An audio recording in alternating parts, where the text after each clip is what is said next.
Okey, salam dan salam sejahtera. Hari ini akan menjadi sejarah kepada parti DAP apabila pemimpin veteran mereka iaitu Lim Kit Siang dijangka akan menerima gelaran Tan Sri sempena ulang tahun keputeraan rasmi Yang di-Pertuan Agong.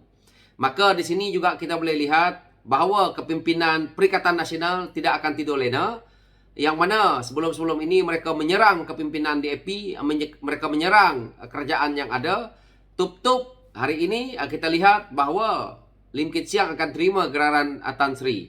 Ini jelas menunjukkan bahawa dalam kepimpinan negara ini, mau pembangkang maupun yang berada dalam kerajaan, kritikan-kritikan politik mereka yang membina, kritikan-kritikan yang memberi arah supaya ada check and balance dalam politik negara, itu penting. Jadi sebagai veteran yang begitu tegas dalam isu-isu integriti untuk membangunkan negara ini ke arah supaya politik itu seimbang, maka saya rasa pun memang layak Lim Kit Siang diberi gelaran Tan Sri. Apalah sangat gelaran itu kan. Dan kita lihat lepas ini apakah walaon, apakah pemimpin-pemimpin utama mereka seperti Tan Sri Medi Yassin, seperti Tan Sri Abdul Hadi Awang tidak boleh tidur lena dalam isu ini. Sebelum ini kalau kita tengok, mereka berkobar-kobar menyerang kepimpinan DAP, menyerang Lim Kit Siang dengan isu melibatkan idealisme komunis. Dan hari ini, jika betul Lim Kit Siang ini sebagai seorang veteran dalam parti DAP ini membawa idealisme komunis, saya percaya Yang di-Pertuan Agong tidak menganugerahkan Tan Sri kepada Lim Kit Siang. Jadi inilah permainan politik, sentimen kaum dan agama yang akhirnya terpadam kerana pembohongan dan propaganda yang dibuat oleh kepimpinan PAS terutamanya dan diikuti oleh Parti Bersatu yang berguru dengan PAS untuk mereka menggunakan sentimen Melayu dan Islam ini hanya semata-mata untuk kepentingan politik pribadi mereka. Dan terbukti hari ini, jika apa yang kita lihat ini, yang mana Lim Kit Siang telah mendapat gelaran Tan Sri ini dianugerahkan pula oleh Yang di-Pertuan Agong, maka apa hujah yang nak dikeluarkan oleh Presiden PAS, apa hujah yang nak dikeluarkan oleh Presiden Bersatu dalam soal ini, dan apa pula hujah-hujah walaon yang selama ini menghentam DAP, mengatakan DAP menganaktirikan ataupun nak mengongkong orang Melayu ataupun cuba nak mengambil alih kepimpinan yang ada dalam negara ini, cuba nak buat itu, nak buat ini.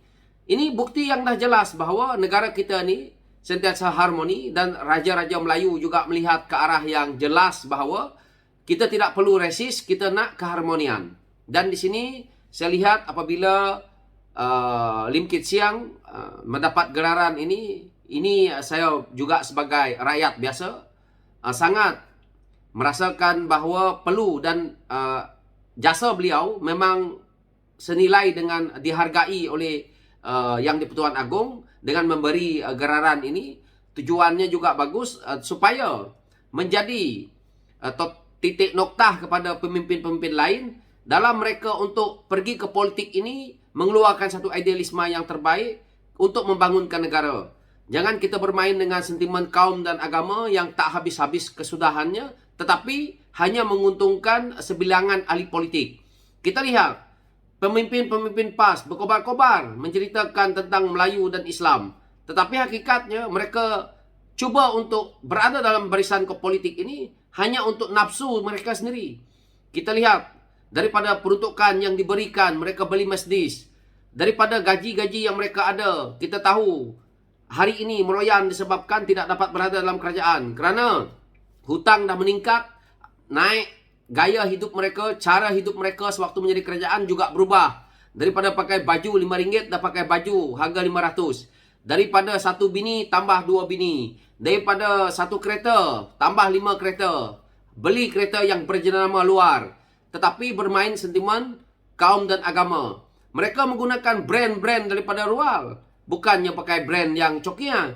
Mereka bukan pakai telefon yang daripada China yang mungkin harganya 100-200. Mereka gunakan iPhone, menggunakan Samsung Fold mungkin, yang mahal-mahal ni.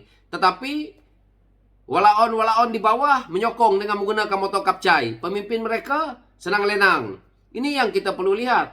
Jadi apa yang berlaku hari ini, saya percaya akan menutup akan menutup sedikit ruang bahawa politik yang ada hari ini sebenarnya satu pembohongan daripada Bersatu dan PAS untuk mereka meraih undi orang Melayu sahaja. Jika betul pemimpin veteran DAP ini yang begitu lama dalam tampuk pemimpinan DAP, penerajui yang ada, iaitu Lim Kit Siang ini, membawa idealisme komunis, saya percaya ROS pun dah tutup parti DAP. Daripada zaman Barisan Nasional dahulu lagi, saya ingat dah tutup.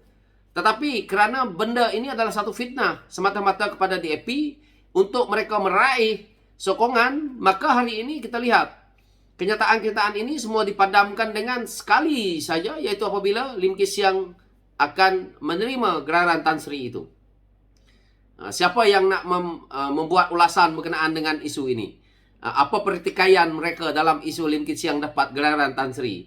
Jadi saya harap walaon yang di luar sana kembalikan otak itu, fikir secara waras. Apa sebenarnya sebelum-sebelum ini yang kamu orang telah fitnahkan, yang akhirnya menguntungkan parti seperti DAP. Ramai pemimpin DAP mendapat duit, dapat dana politik daripada saman mereka kepada PAS. PAS yang banyak sekali menyerang kepada kepimpinan DAP, dan akhirnya apabila mereka didapati hanya fitnah, dan akhirnya juga akan disaman akhirnya kalah, dapat duit kepada DAP, menjadi dana untuk menjadikan dana politik DAP itu, dan akhirnya boleh menjayakan lagi DAP itu untuk semakin berkembang. Jadi hari ini mereka kritik DAP itu ini, tetapi mereka sebenarnya penyumbang utama kepada DAP itu semakin berkembang dengan besar, kerana saman kalah. Ini yang berlaku dengan geng-geng walaon yang tak faham-faham. Pemimpin PAS berapa ramai berlambak yang kena saman dengan DAP yang kalah saman. Akhirnya mereka tutupi dengan hujah-hujah bahawa bermain dengan sentimen kaum, bermain dengan sentimen agama. Yang jelas dan nyatanya adalah pemimpin PAS sebenarnya tak tahu mentadbir. Pemimpin PAS sebenarnya tidak tahu tentang ekonomi. Pemimpin PAS sebenarnya tidak tahu dalam isu mereka nak membangunkan negara ini, yang mana negara ini milik kita bersama, yang bukan sahaja negara ini milik kita bersama, tetapi kita juga berlandaskan satu perjanjian, iaitu Malaysia Agreement 1963, yang mana kita katakan sebagai MA 63. Jadi mereka langgar semua ini. Konon-kononnya Malaysia ini seolah-olah milik PAS, seolah-olah agama Islam itu juga milik PAS, yang boleh mengeluarkan fatwa, yang boleh menghukum orang, yang boleh nak melihat orang itu ada dosa atau tidak, orang nak masuk surga atau neraka, semuanya seolah-olah pemimpin PAS yang menguruskannya.